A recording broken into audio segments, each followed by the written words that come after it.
Hello friends, आज मैं आपके साथ इकोनॉमिक्स का एक और टॉपिक लेके आया हूँ और टॉपिक का नाम है need and importance of consumer protection. Consumer protection हमारे लिए इतना ज़रूरी क्यों है वो हम डिस्कस करेंगे इस वीडियो में। शुरू करने से पहले बता दूं कि चैप्टर का नाम है कंज्यूमर प्रोटेक्शन और इस चैप्टर के सारे लिंक्स आपको इस वीडियो के डिस्क्रिप्शन में मिल जाएंगे।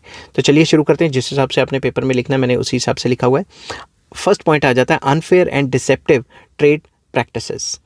Producers and the traders indulge in unfair and deceptive trade practices such as selling defective or substandard goods, ignoring safety standards, charging exorbitant prices, misrepresenting uselessness of goods. तो simple etcetera etcetera. तो simple words में unfair trade practices जो है वो sellers या producers follow करते हैं, जैसे सब स्टैंडर्ड माल बेच देना, डिफेक्टिव माल बेच देना, ठीक है, सेफ्टी को इग्नोर करना, ऐसी चीज़ें, हाई प्राइस चार्ज करना, ठीक है। तो मिस रिप्रेजेंटिंग यूज़फुलनेस, मतलब यूज़ तो एक है मगर 10 यूज़ करके बता दिया मशहूरियों में कि आपके लिए बहुत हेल्पफुल रहेगी, ऐसे काम करके अपना सामान बेचना, ठीक है। So there is a need to make producers और traders more accountable to consumers. इस वजह से कंज्यूमर एजुकेशन या कंज्यूमर प्रोटेक्शन बहुत ज़रूरी है। So there is a need to unite the consumers at a common platform to deal with issues concerning consumer protection and get their grievances redressed satisfactorily। तो simple words में consumer को उसके rights के बारे में बताना काफ़ी ज़रूरी है। कंज्यूमर को एजुकेट करना, उसे प्रोटेक्ट करना बहुत ज़रूरी है, क्योंकि कई टाइप की जो ठगियाँ हैं वो जो कंज्यूमर्स के साथ हो जाती हैं। प्रोड्यूसर्स या सेलर्स जो हैं काफ़ी ज़्यादा जो है ऐसी एक्टिविटीज़ करते हैं जिससे कि कंज्यूमर्स को बेवकूफ़ बनाया जा सके।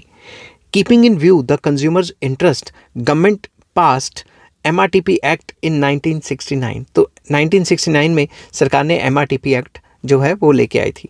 Later in the year 1984, provisions relating to unfair trade practices were incorporated in the act। तो इसमें और ज़्यादा एडिशंस करते रहे, ठीक है। In MRTP Act, various provisions have been made to protect the consumers from deceptive and trade practices। तो इस एक्ट में ऐसी कई प्रोविजंस थी जिससे कि कंज्यूमर्स को प्रोटेक्ट किया जाए, ठीक है। It started the movement of consumer protection in India. और जो लेटेस्ट चल रहा है वो 2019 का जो कंज्यूमर प्रोटेक्शन एक्ट है, जिसके ऊपर मैंने अलग से वीडियो बनानी है, वो भी चल रहा है। तो कंज्यूमर को मतलब बचाने के लिए सरकार ने भी काफ़ी जो है वो स्टेप्स लिए हुए हैं और आगे भी लेती रहेगी।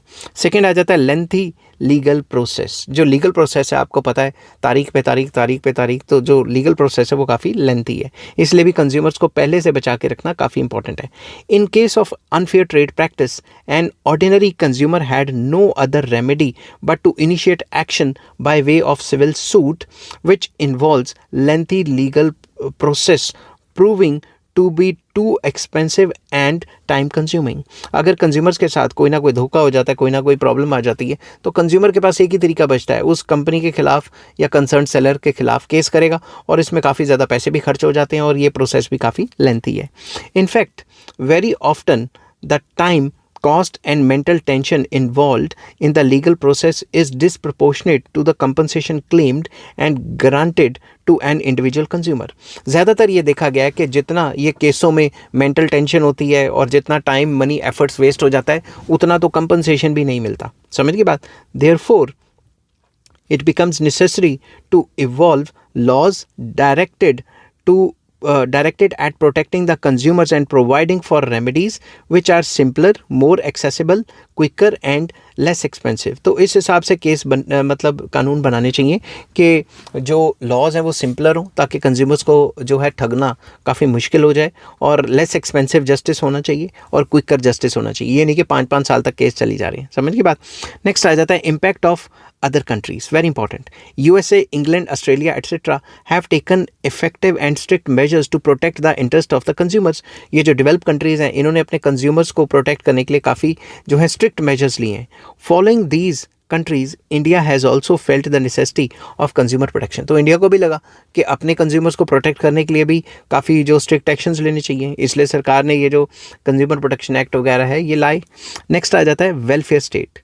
Directive principles of the Indian constitution require India to be a welfare state. तो जो डायरेक्टिव प्रिंसिपल्स हैं वो कहते हैं कि जो हमारी जो सरकार होगी वो वेलफेयर स्टेट होगी। These aims at promoting welfare of common man. तो मेन मकसद क्या होगा कि आम इंसान की वेलफेयर करनी। Without consumer welfare India can not be a welfare state. तो अगर कंज्यूमर वेलफेयर ही नहीं करेंगे, कंज्यूमर को प्रोटेक्ट नहीं करेंगे, तो वेलफेयर स्टेट कैसे बन सकती है।